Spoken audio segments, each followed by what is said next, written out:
আমার কথা বললে আশেপাশের মানুষ শুনতে পায় না, মানে বেশি দূর অব্দি শোনা যায় না। আবার এর জন্য একটু লাউড হইলে ভাঙা আওয়াজ বের হয়।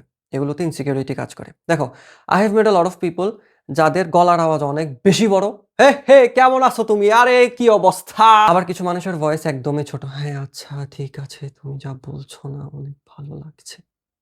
একটা মিড লেভেল পিচের জন্যে তোমার দায়িত্ব হচ্ছে ফার্স্টে তুমি ক্যামেরাটা বের করে তোমার কথা তুমি রেকর্ড করবা। রেকর্ড করার পর সেটা তুমি শুনবা।